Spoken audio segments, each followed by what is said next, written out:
আসসালামু আলাইকুম। আজকে আমরা এইচএসসি ফিন্যান্স ব্যাংকিং ও বিমা প্রথম পত্র ঝুঁকি ও মুনাফার হারের গড় আয় আরবার আদর্শ বিচ্যুতি সিগমা এবং বিভেদাঙ্ক নির্ণয় শিখব। আসেন একটা আমরা অঙ্কে যাই। এটা যশোর বোর্ড 23-এর একটি অঙ্ক। জনাব আক্তার 1 লক্ষ টাকা একটি লাভজনক সিকিউরিটিতে বিনিয়োগ করতে আগ্রহী। তার সামনে নিচে দুইটি সিকিউরিটি রয়েছে। তিনি দুইটির মধ্য থেকে কম ঝুঁকিপূর্ণ সিকিউরিটি বাছাই করতে চান। এখানে লেখা আছে বছর 3টা বছর 2020, 21, 22। আয়ের হার সিকিউরিটি কতে 2020 সালে 16% আয়, খতে 2021 সালে কতে 14%, 2022 সালে 15% এবং সিকিউরিটি খতে 19%, -7 আবার 19%। আচ্ছা, যাই হোক, এখন বলা হচ্ছে আমরা শুধু ম্যাথগুলাই করব। উদ্দীপকের আলোকে সিকিউরিটি খ এর আদর্শ বিচ্যুতি নির্ণয় করো। তাহলে আদর্শ বিচ্যুতি যদি আমরা নির্ণয় করতে হয়, আদর্শ বিচ্যুতি আমরা যদি এখানে লিখি আদর্শ বিচ্যুতি, এটার আরেকটা নাম হচ্ছে পরিমিত ব্যবধান, অথবা বলা হয় সিগমা। সিগমার ফর্মুলাটা হচ্ছে উইনো, আমরা জানি sigma equal to √ summation r minus r bar whole square n minus 1। এখানে আমাদেরকে r এর মান দেওয়া আছে, r বারের মান বের করতে হবে আগে।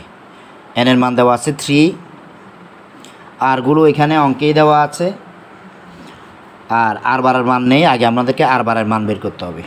r বার মানে হচ্ছে গড় আয়। r বার সূত্র হচ্ছে summation r divide by n। Summation মানে যোগফল। তাহলে এখানে r bar of security B, security B এর r বার বের করব। এখানে 19%, -7 আবার 19, এখানে এভাবে করে দেওয়া আছে। তাহলে আমরা 19% প্লাস -7 প্লাস 19%, n এর মান 3, যেহেতু 3 বছর। একটু খেয়াল করেন, এই সামেশান মানে যোগফল, সবগুলো আয়ের যোগফল। এখানে আয়ের হার যেহেতু দেওয়া আছে, আয়ের যোগফল। তাহলে এটা সূত্রের মাইনাস ছিল 19% প্লাসে মাইনাসে -7% প্লাস 19% ডিভাইডেড বাই 3। তাহলে আমরা এর পরের লাইনে 19 × 38% -7% divided 3 equal 31% divide by 3 equal to 3×30, 3.10.33% আমরা r বার পেলাম। r বার অফ কি সিকিউরিটি খ। আবার বলি, সবগুলো আয় আমাদের দেওয়া আছে, অঙ্কে দেওয়া আছে 19% -7 19%। আমরা যোগ বিয়োগ করে ক্যালকুলেশন করে 10.33 বের করলাম r বার। এখন আমরা বের করব সিগমা। তাহলে আমরা পরবর্তী পৃষ্ঠায় সিগমা করি। Sigma equal to summation r minus r bar whole square n minus 1। আমরা যেটা করব, পরীক্ষার হলে এভাবে ডাক টেনে, এখানে যেহেতু 3 বছর n মাইনাস 1, n এর মান 3 বছর, তাহলে 3। এখানে যেহেতু 3 বছর, আমরা একটা ব্র্যাকেট হোল স্কয়ার প্লাস 2টা ব্র্যাকেট হোল স্কয়ার প্লাস 3টা ব্র্যাকেট হোল স্কয়ার এরকম করে দিলাম।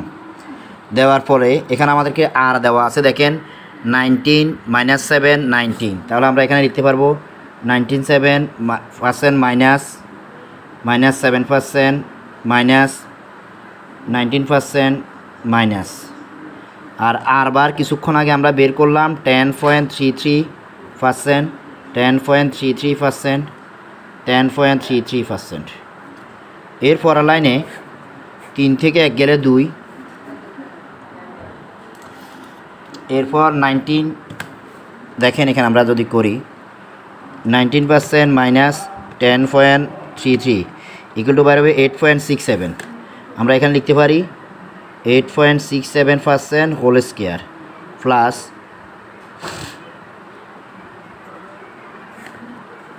-7 মাইনাস তারপরটা দেখেন -7 মাইনাস 10.33 ইকুয়াল আসবে -17.33। তাহলে আমরা সেটাও এখানে লিখব -17.33% হোল স্কয়ার প্লাস 19 মাইনাস 10.33। তাহলে আবার এখানে হবে 8.67% হোল স্কয়ার। আচ্ছা, এরপর লাইনে দেখেন 8.67কে আমরা যদি স্কোয়ার করি, দ্যাট মিন্স এই যে 19 থেকে 10.33 যদি মাইনাস করি, 19% মাইনাস 10.33 মাইনাস করলাম 8.67 হলো। এটাকে যদি স্কোয়ার করি, স্কোয়ার মানে হচ্ছে 8.67 আবার গুণ 8.67 হচ্ছে 75.1689। তাহলে আমরা এখানে লিখব 2 to 75.1689 75.1689 প্লাস আবার এখানে দেখেন -7 মাইনাস 33 -7 মাইনাস 10.33 দিলাম -17.33, তাহলে গুণ -17.33 ইকুয়াল 300.3289 300.3289 প্লাস 8.67 যেটা দিল 8.67 ইন্টু 8.67 যখন দিলাম আমাদের আসবে 75.1689। এটা আমরা এইভাবে না করে এইভাবেও করতে পারি। এই যে দেখেন 19 মাইনাস 10.33 দিলাম, তাহলে 8.67 আসলো। এই যে পাওয়ার দিয়ে 2 দিলেও কিন্তু ঠিক সেম মানে আসবে, ঠিক আছে।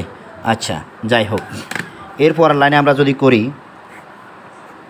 √, নিচে 2, 75.1689 আমরা সবগুলো এখন যোগ করব। খেয়াল করেন 75.1689 প্লাস 3289 প্লাস 75.1689 সবগুলো যোগ করলাম 450.6667। তাহলে 450.6667 এরপর লাইনে এটাকে 2 দিয়ে ভাগ করব। 2 দিয়ে ভাগ করলে আনসার আসবে দেখেন ভাগ 2, তাহলে 225.33335 225.33335। এর পরবর্তী লাইনে এটাকে আমরা √ওভার করব 225, হ্যাঁ দেখেন √ওভার আনসার ইকুয়াল 15.01 15.01%। আশা করি এতটুকু বুঝতে পেরেছেন। আবার একটু বলি, সামেশান মানে যোগফল আর মাইনাস আর বার হোল স্কয়ার n মাইনাস 1। তাহলে আর এখানে আর মানে আয়ের হার, আর মানে রিটার্ন, আর মানে ফেরত, আর মানে আয়, আর মানে লাভ। তাহলে অঙ্কে দেওয়া আছে 19% -7 আবার 19%। 10.33 কিছুক্ষণ আগে আমরা গড় আয় বা আর বার বের করলাম, সবগুলোতে 10.33 আমরা ক্যালকুলেশন করলাম। ফাইনালি আমাদের আর বার সিগমা বের হলো কত 15.01। এর পরবর্তীতে আমরা এখানে যদি সিবি করি, খেয়াল করেন এখানে যদি আমরা সিবি করি coefficient of variance sigma divide by r bar into 100, আমাদের সিগমা বের হলো কত 15.01%, আর বার কত বের হলো 10.33% ইন্টু 100।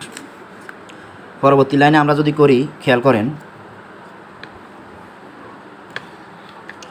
15.01 ডিভাইডেড 10.33 আসলো 1.45, রাইট।